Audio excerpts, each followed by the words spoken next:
بسم الله الرحمن الرحيم. السلام عليكم ورحمة الله وبركاته. الحمد لله رب العالمين. الحمد لله الذي أنزل السكينة في قلوب المؤمنين ليزدادوا إيمانا مع إيمانهم ولله جنود السماوات والأرض وكان الله عليما حكيما. اللهم بك أمسينا وبك أصبحنا وبك نحيا وبك نموت وإليك المصير. أمسينا على فطرة الإسلام وكلمة الإخلاص وعلى دين نبينا محمد صلى الله عليه وسلم وعلى ملة أبينا إبراهيم حنيفا وما كان من المشركين. قل اللهم مالك الملك تؤتي الملك من تشاء وتنزع الملك ممن تشاء وتعز من تشاء وتذل من تشاء بيدك الخير إنك على كل شيء قدير. صلوات الله وسلامه على هذا النبي الكريم نبينا محمد وعلى آله وصحبه أجمعين. أما بعد. Akhwatul iman rahimani wa rahmatullah, jamaah salat maghrib yang dirahmati Allah Subhanahu wa taala, kaum muslimin dan muslimat. Pendengar setia suara mujahidin, suara peraja dimanapun Anda berada, rahimani wa rahmatullah. Kita lanjutkan kembali kajian kita pada kitab Riyadhus Shalihin. Sekarang babu istihbabil uzlati inda fasadiz zaman, inda fasadin nasi waz zaman. Bab yang menjelaskan tentang disukainya seseorang melakukan uzlah, mengasingkan diri ketika terjadi kerusakan moral pada manusia. Demikian juga rusaknya zaman yang sudah tidak bisa diperbaiki lagi. Awil khawfi min fitnatin fid din, atau khawatir dia akan terfitnah dalam agamanya. Artinya pada saat dia berada di tengah masyarakat yang rusak, zaman yang rusak, khawatir kalau dia terpengaruh bisa-bisa mengurangi nilai keberagamaannya, bahkan mungkin bisa melepaskan agamanya. Wa wuqu'i fi haramin wa syubhatin wa nahwiha, atau khawatir terjadi dia terjerumus kepada hal-hal yang haram atau hal-hal yang samar-samar atau sesuatu yang akan membawa kepada hal-hal yang jelek. Jadi bab ini sangatlah luar biasa. Jadi, babnya panjang, judulnya panjang. Jadi intinya adalah ketika terjadi kerusakan zaman, kerusakan moral yang sudah tidak bisa lagi diperbaiki, sudah dilakukan amar ma'ruf nahi mungkar juga masih tetap saja tidak ada perubahan, maka disitulah seseorang disukai untuk uzlah, mengasingkan diri, menyendiri untuk beribadah kepada Allah Subhanahu wa taala. Disebutkan oleh Imam Syekh Utsaimin rahimahullah ta'ala, wa'lam anna al-afdal huwa al-mu'min alladhi yukhalitu an-nas wa yasbiru ala adahum. Memang yang terbaik itu adalah seorang mukmin yang senantiasa bergaul dengan manusia dan senantiasa sabar terhadap ujian-ujian yang dialaminya. Itu yang terbaik, yang paling utama. Hadza afdal min al-mu'min alladhi la yukhalitu an-nas wa la yasbiru ala adahum. Ini lebih utama dibandingkan orang-orang yang mukmin yang tidak pernah bergaul dengan masyarakat yang seperti itu, sementara dia mengasingkan dirinya. Walakin ahyanan tahsulu umur takunu al-uzlah fiha khairan min al-ikhtilati bin nas. Bisa terjadi juga uzlah itu lebih baik daripada bergaul dengan banyak manusia. min zalika, disebabkan oleh karena apa? Idza khafa insan an nafsihi fitnah, kalau khawatir nanti dia terjumus ke dalam fitnah.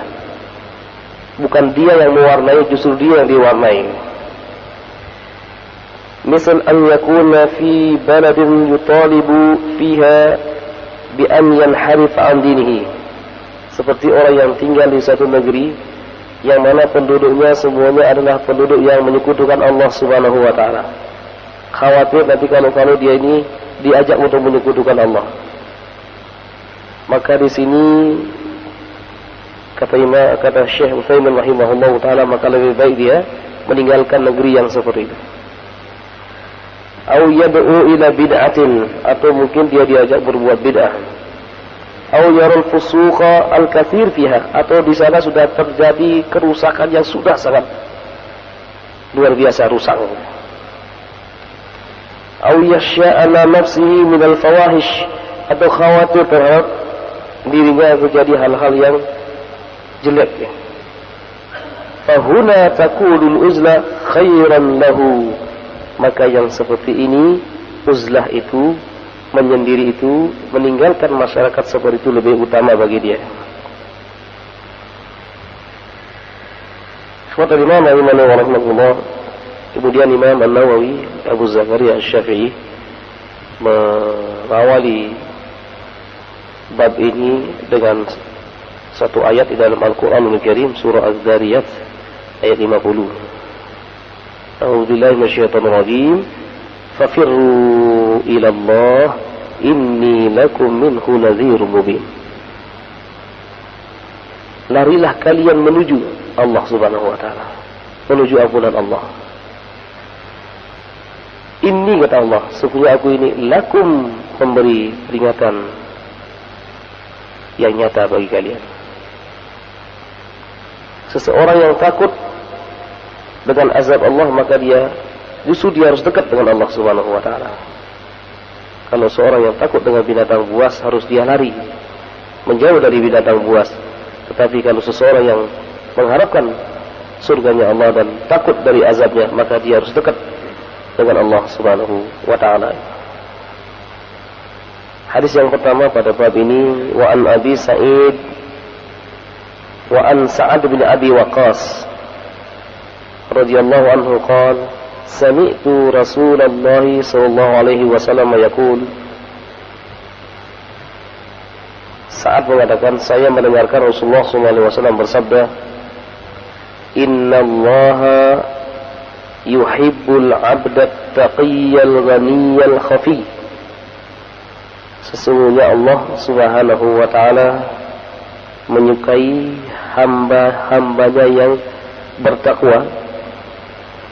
Kemudian al-ghani, senantiasa menjaga dirinya, senantiasa merasa cukup dan tidak memerlukan selain Allah Subhanahu wa taala. Kemudian al-khafi, jadi senantiasa menyembunyikan amalan-amalannya, khawatir kalau diketahui oleh manusia. Hadal hadis azimun jiddan. Hadis ini sangatlah luar biasa. Hadisnya pendek tapi maknanya sangat luar biasa. Sesungguhnya Allah Subhanahu wa taala menyukai orang-orang yang at-taqi. Taqi adalah orang-orang yang bertakwa kepada Allah Subhanahu wa taala. Fayaqumu bi awamirihi, yang senantiasa menjalankan perintah-perintahnya, wa yajtanibu nawahihi, dan menjauhi segala bentuk larangannya. Yaqumu bi awamirihi min fi'lis salati wa ada'iha fi jamaah. Disebutkan mendirikan perintah Allah itu seperti mendirikan salat itu dalam bentuk jamaah. Jadi dia selalu melaksanakan ibadah salat dengan berjamaah. Bagaimanapun apapun yang terjadi, dia selalu berjamaah. Karena melaksanakan salat berjamaah ini sangat luar biasa. Ada seorang yang sudah buta menghadap Rasulullah, ya Rasulullah, sekarang saya tidak ada lagi yang mengantarkan saya ke masjid. Sementara antara saya dengan masjid ada pohonan yang menghalangi saya. Sudah, kamu sholat di rumah aja. Kemudian setelah orang buta ini pamit, kemudian Rasulullah SAW memanggil lagi, Ta'al, asami'tan nida, apakah kamu masih mendengarkan azan? Bala ya Rasulullah. Ya Rasulullah. Fa'ajib, datangilah. Orang buta yang sudah tidak ada yang menuntun, ketika mendengarkan azan suruh ke masjid. Bagaimana dengan kita? Kita sedikit menengok bagaimana situasi di zaman Nabi. Kalau kita pergi ke sana sekarang sudah mewah luar biasa, masjidnya mewahnya luar biasa. Ber-AC, dinding-dindingnya dilapisi dengan emas, lampu-lampunya dilapisi dengan emas, luas, nyaman. Kalau di zaman Nabi, dindingnya saja dari tanah, atapnya dari permak kurma, lantainya adalah pasir dan tanahnya. Para sahabat mengatakan, kalau hujan kami sujud, kami melihat di keningnya Rasulullah itu ada tanah yang menempel. Pada saat hujan lebat. Kemudian pada saat panas, kami merasa kepanasan pada saat sholat. Tetapi itu semua tidak pernah mengurangi semangat mereka untuk melaksanakan sholat berjamaah. Bahkan mereka mengatakan, ketika datang waktu subuh, kami datang ke masjid, kami tidak saling mengenal satu dengan yang lain. Karena gelap, tidak saling mengenal satu dengan yang lain. Begitu selesai sholat, baru kita saling mengenal siapa di samping kanan, samping kiri kita. Karena memang masjidnya Rasulullah itu gelap, tidak ada lampu. Nah, ini menunjukkan bahwa sholat Rasulullah itu panjang, sholat subuhnya panjang, sehingga sampai para sahabat saling mengenal satu dengan yang lain. Begitu semangatnya. Suatu saat sahabat-sahabat Nabi ini saking semangatnya mereka menunggu Rasulullah SAW untuk melaksanakan sholat Isya. Setelah para sahabat ini kumpul, Rasulullah tidak keluar-keluar, sehingga para sahabat ada yang sampai tertidur, ada yang tertidur sambil duduk. Kemudian persis tengah malam Rasulullah baru keluar dari rumahnya. Kemudian Rasulullah mengatakan, wallahi katanya, ma ala wajhil ardi min antum, tidak ada orang yang paling utama di atas permukaan bumi ini kecuali kalian. Tidak ada orang yang melean sampai saat sekarang ini kecuali kalian. Laula asyqa ala ummati hadhihi hiya waktuha. Kalau sekiranya tidak memberatkan bagi umatku, inilah waktu yang tepat untuk sholat Isya. Ketika itu tidak ada yang pulang ke rumahnya. Wah, ini Rasulullah belum datang, nggak datang. Ditunggu oleh para sahabat. Sangat setianya mereka dengan Rasulullah SAW. Sampai tengah malam baru Rasulullah SAW keluar, dan beliau mengatakan, inilah waktu yang afdal untuk melaksanakan sholat Isya. Mereka kedinginan, mereka kepanasan, mereka juga kena angin, tetapi mereka selalu menjaga sholat berjamaah. Nah, mari kita tengok diri kita semuanya. Kita sekarang fasilitasnya sudah sangat luar biasa. Tidak ada alasan lagi bagi kita untuk tidak melaksanakan sholat berjamaah. Ada yang mengatakan, masjid rumah saya jauh dari masjid. Semakin jauh, seorang semakin banyak mendapatkan pahala. Ada jemaah kita yang setiap hari jalan kaki. Rumahnya di sana di Jalan Jakarta ya. Jalan kaki ke masjid ini sangat luar biasa. Tidak mengenal panas, tidak mengenal hujan, tidak mengenal banjir. Dia selalu ingin mendapatkan keutamaan. Karena orang yang melaksanakan sholat berjamaah, pahalanya 27 derajat. Nah, ini orang yang bertakwa. Salah satunya adalah melaksanakan sholat berjamaah. Kemudian yaqumu bi awamirihi min ada'iz zakati wa i'ta'iha mustahiqiha. Di antara lagi yang dilakukan oleh orang-orang yang bertakwa ini selalu menjalankan perintah Allah, itu mengeluarkan zakat apabila sudah sampai nisabnya, memberikan kepada orang-orang yang berhak, karena harta-harta kita adalah di situ ada hak orang lain. Zakat mal sesungguhnya adalah itu akan membersihkan harta-harta kita. Kalau zakat fitrah itu akan membersihkan jiwa kita. Sekali lagi, zakat mal itu akan membersihkan, mensucikan jiwa-jiwa, membersihkan harta-harta kita. Kita pastikan betul bahwa ketika sudah sampai kepada nisabnya, sudah sampai 1 tahun, maka kita keluarkan harta kita 2,5%. Kemudian yang berikutnya, yasumu Ramadan. Ketika sampai pada bulan Ramadan, dia melaksanakan puasa Ramadan, melaksanakan puasa dengan sesungguhnya. Jadi sungguhnya di sini tidak hanya mempuasakan perutnya saja, akan tetapi dia juga mempuasakan hawa nafsunya dan senantiasa memalingkan hatinya untuk berzikir kepada Allah Subhanahu wa taala. Dia selalu ingat kepada Allah Subhanahu wa taala. Kemudian juga kalau dia mampu lagi, yahujjul bait. Ini yang wajib-wajib disebutkan, yaitu melaksanakan ibadah haji menuju ke Baitullah kalau sudah mampu. Ada orang yang mengatakan, orang kaya, Pak, kenapa enggak haji-haji? Belum ada panggilan. Siapa yang mau manggil? Apakah Bapak sudah pernah mendaftar? Belum. Ya, kalau enggak daftar, siapa mau manggil? Jadi kita ada usaha mendaftar terlebih dahulu, baru nanti sambil berdoa. Setelah mendaftar kok tidak jadi berangkat, nah itu sudah takdir Allah Subhanahu wa taala. Jangan sampai kita akan mengharap-harap akan berangkat haji kalau kita tidak mendaftar dan tidak berusaha untuk mengumpulkan uang. Sebaiknya orang-orang yang melaksanakan ibadah haji ini jangan terlalu tua, ya. Umur 40, umur 50, ya. Sehingga nanti banyak kebaikan-kebaikan yang akan dia dapatkan. Melaksanakan ibadah bisa sempurna. Kalau sudah tua, apa yang dia laksanakan? Banyak hal-hal yang tidak didapatkan.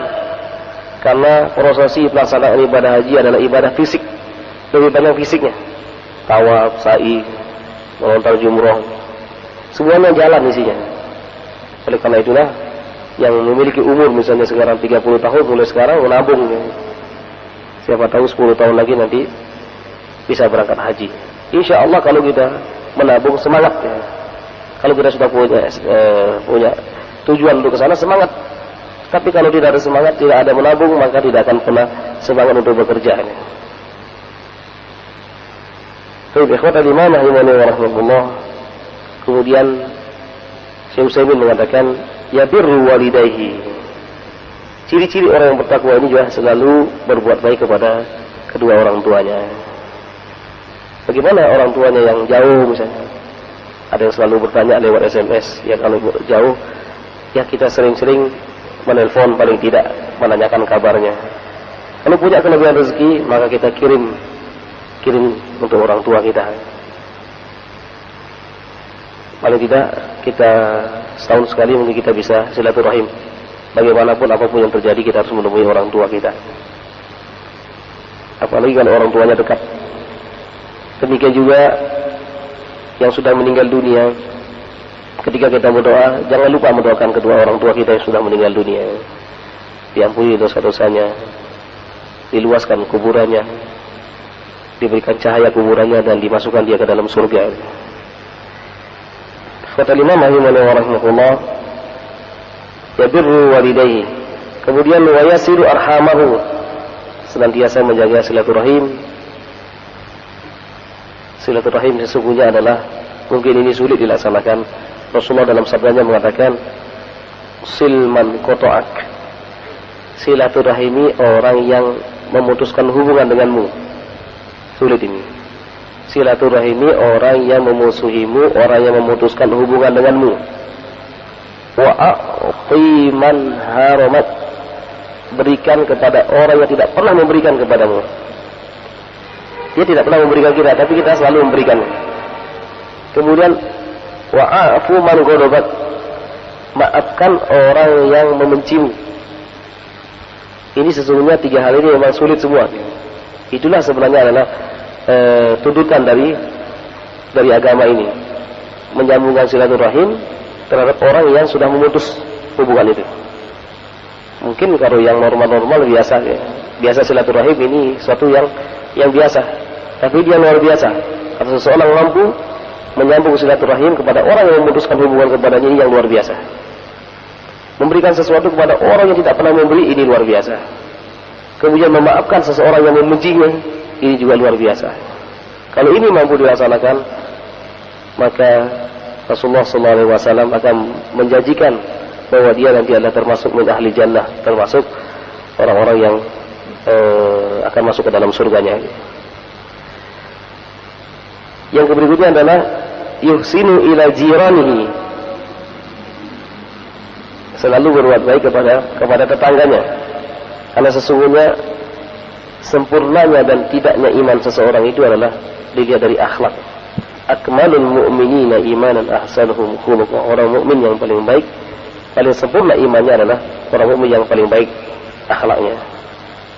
Kemudian yuhsinu ila yatama, tentang jiran, tentang tetangga. Rasulullah dalam sabdanya mengatakan, man kana yu'minu billahi wal yawmil akhir falyukrim jarahu. Siapa yang beriman kepada Allah dan hari akhir, hendaklah dia memuliakan tetangganya. Yuhsinu ilal yatama, dan senantiasa berbaik kepada anak-anak yatim. Kalau hati kita sedang keras, kita bisa berkunjung ke panti asuhan, atau kita mengajak anak-anak kita ke panti asuhan. Kemudian kita bisa di situ mengambil ibrah, mengambil pelajaran bagaimana mereka-mereka yang tanpa orang tua, tanpa bapak, tanpa ibu, sejak kecil ditinggalkan oleh kedua orang tuanya. Mereka ketika menangis, ketika ingin bercerita, tidak ada yang mendengarkan. Kita bayangkan bagaimana kalau posisi anak kita seperti itu. Dan ini adalah untuk melembutkan hati-hati kita.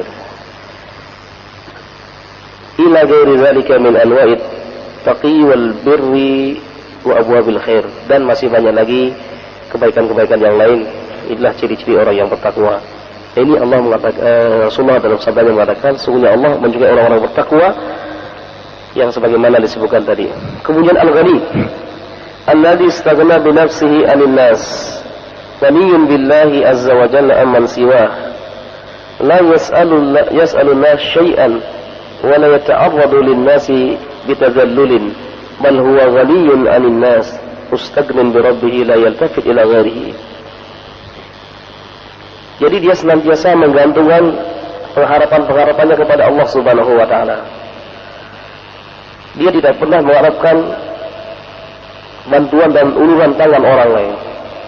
Tidak pernah mengharapkan bantuan siapapun dari makhluk Allah Subhanahu wa taala. Dia selalu mengharapkan kepada Allah Subhanahu wa taala. Bagaimanapun keadaannya, wala yata'arradu lin-nasi bitazallulin.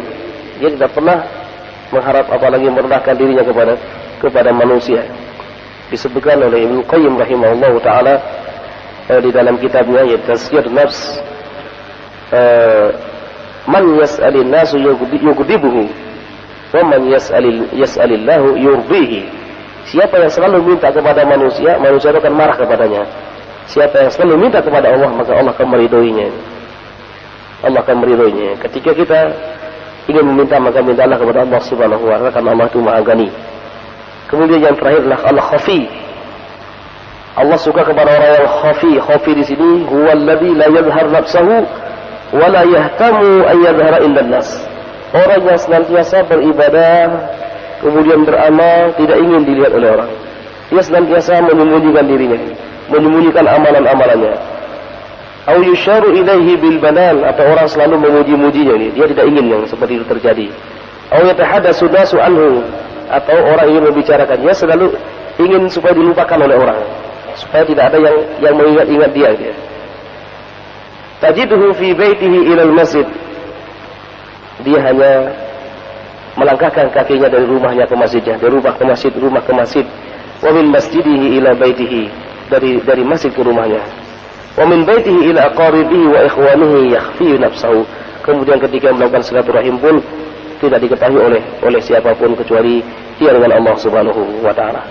Ikhwatul iman rahimahullah, inilah yang dapat sampaikan pada kesempatan berbahagia ini.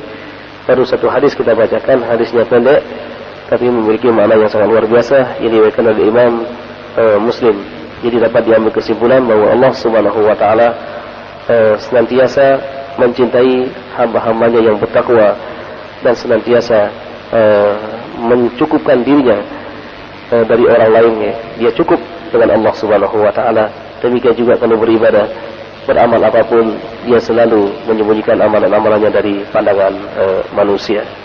Yang terakhir, bahwa Allah Subhanahu wa taala menyukai orang-orang yang selalu bergaul dengan manusia dan sabar terhadap fitnah-fitnah yang terjadi. Kemudian yang berikutnya adalah seseorang disukai untuk melakukan uzlah, menyendiri manakala terjadi kerusakan moral dan kerusakan zaman yang sudah tidak bisa lagi diperbaiki. Tapi mungkin ini yang dapat sampaikan. Barangkali ada yang ingin bertanya, masih ada waktu kurang lebih 15 menit ya. 10 menit. Tafadhol. Assalamualaikum warahmatullahi wabarakatuh. Waalaikumsalam warahmatullahi wabarakatuh. Ustaz, apa ciri-ciri atau kriteria orang yang keluar dari jamaah? Maksudnya apa? Ya. Orang yang keluar dari jamaah maksudnya adalah jamaah kaum muslimin. Jadi Rasulullah selalu mengingatkan kepada para sahabat, kun ma'al jamaah, selalulah kalian bersama jamaah. Ada 3 golongan yang halal darahnya, ya. Yang halal darahnya di antaranya adalah yang pertama asy-syai' ats-tsayyibuz zani, seorang yang sudah menikah melakukan perzinahan. Ini dirajam, maka dikatakan halal darahnya. Dan ini pun kalau sudah ditegakkan hukum Islamnya, yang melakukan pun tidak sembarangan. Tidak semua orang menuduh orang kemudian merajam. Enggak boleh dia. Kita mengetahui mungkin seseorang melakukan, maka lebih baik simpan untuk kita dia. Semoga Allah mengampuni dosa-dosanya. Tapi kalau di situ sudah ada hukum Islam, ya, sudah ada pemerintahan Islam, ketika seseorang berzina disaksikan oleh 4 orang, betul-betul dimaksudkan, maka di situ ditegakkan hukum rajam. Di zaman Nabi tidak ada yang menyaksikan, ada pengakuan, ya. Ada pengakuan. Yang pertama. Yang kedua adalah tariku lidini, orang yang murtad, meninggalkan agamanya. Setelah diajak kembali tidak mau, bahkan cenderung untuk melawan, bahkan memusuhi Islam. Ini halal darahnya. Ini pun sekali lagi kalau sudah diterapkan hukum Islam, tidak boleh sembarangan. Punya keluarga murtad, cari kemudian digorok, nggak boleh dia. Diajak kembali ke agama ini nggak mau, ya sudah. Jadi kita tidak boleh menjalankan hukum-hukum seperti ini itu sendiri, nggak boleh. Karena ini adalah kolektif. Kalau kita melakukan seperti itu, nanti cenderung akan timbul balas dendam. Oleh karena itu yang melakukan hukumah, pemerintah yang melakukan. Kemudian yang ketiga adalah mufarikul lil jamaah, orang yang meninggalkan jamaah kaum muslimin. Dia tidak mau bergabung dengan jamaah kaum muslimin, dia justru mencari jamaah yang lain. Dia tetap Islam, tapi dia tidak suka dengan jamaah kaum muslimin, tapi dia justru mencari jamaah-jamaah kafir. Lebih bergaul dengan mereka, bahkan bersekutu dengan mereka, ya, untuk memusuhi kaum muslimin, padahal dia Islam. Ini salah satu yang menyebabkan syahadat seseorang itu bisa gugur. Maka yang seperti ini adalah halal darahnya. Tapi sekali lagi, ini pun tidak boleh kita sembarangan. Jadi harus ditegakkan oleh hukum oleh pemerintah yang sudah menerapkan syariat Allah Subhanahu wa taala. Baik. Silakan Bapak.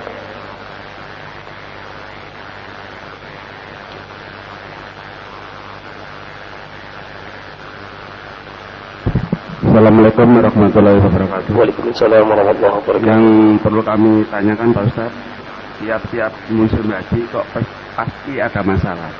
Suatu contoh, dia sudah syukuran, sudah apa, katanya mau berangkat haji, ternyata tidak jadi berangkat. Itu gimana Pak Ustaz? Apa itu yang tanggung jawab itu apakah berdosa Pak Ustaz? Yang kedua, apa orang itu akhirnya kan stres, sudah pamitan, sudah itu, terus ternyata tidak jadi berangkat. Kemudian stres ya? Iya, iya. Gimana Pak Ustaz? Terus Ya. yang kedua, itu kadang-kadang sulit diprediksi ya Pak Ustaz. Kadang-kadang katanya di Mekah itu maktabnya dekat, tapi ternyata saya dulu 17 kilo. Ya. Terima kasih Pak Ustaz. Assalamualaikum warahmatullahi wabarakatuh. Waalaikumsalam warahmatullahi wabarakatuh. Berangkat haji sudah syukuran, ternyata nggak jadi. Ketika nggak jadi stres. Untung nggak jadi gitu ya. Untung nggak jadi. Karena dia masih stres. Baru diuji seperti itu sudah stres. Untung di sini stresnya belum di sana. Kalau di sana stres gimana terus? Ini menunjukkan bahwa dia belum siap mental. Dia belum siap mentalnya, maka dia nggak jadi berangkat. Ada kalanya ketika tidak berangkat, ini kebanyakan yang travel yang tidak munafik. Travel yang kadang-kadang menjamur muncul di zaman sekarang ini, banyak sekali orang-orang yang berjasa gitu ya. Sok berjasa. Mencari jamaah gini-gini, kemudian nanti menawarkan ONH plus itu di bawah standar. Kalau ada yang menawarkan di bawah standar $5.000 ke bawah, ini hati-hati. Atau 6.000 ke bawah. Ada yang 6.000 itu baina-baina antara jadi atau tidak. 7.000, 8.000, 9.000 kita lihat dulu travelnya bagaimana gitu. Kadang-kadang banyak yang berani, janji-janjinya luar biasa. Ternyata sudah diberangkatkan dari sini sampai ke Jakarta, kan sudah dihibur ya sampai Jakarta. Ternyata sampai Jakarta berhari-hari tidak jadi berangkat, kemudian stres. Nah, kita ingatkan ketika mencari travel, carilah travel yang betul-betul tidak mengumbar-ngumbar janji gitu. Tidak mengumbar janji. Karena apa? Karena travel kan menunggu keputusan dari Depak juga dia. Jadi dari Depak nanti sekian kursi untuk jamaah yang reguler, sekian yang untuk jamaah yang khusus. Ini yang perlu harus betul-betul diperhatikan. Dan ketika sudah mendaftar, ya sudah, kita berdoa kepada Allah Subhanahu wa Ta'ala. Apapun yang terjadi, bisa saja terjadi seperti itu. Pernah kita ceritakan ada seorang ustaz membawa jemaah sampai di Madinah, suruh pulang ke Indonesia. Pak, Bapak harus pulang sekarang juga ke Indonesia. Loh, kenapa? Ternyata anaknya makan jarum dan harus dioperasi. Jarumnya masih ada di tenggorokannya. Dokter tidak berani ngoperasi kalau kecuali ada tangan dari orang tuanya. Ini seperti takdir Allah Subhanahu wa Ta'ala. Oleh karena itu ketika kita sudah mendaftar, ya kita hanya berdoa. Kita berdoa, kita serahkan semuanya kepada Allah Subhanahu wa Ta'ala.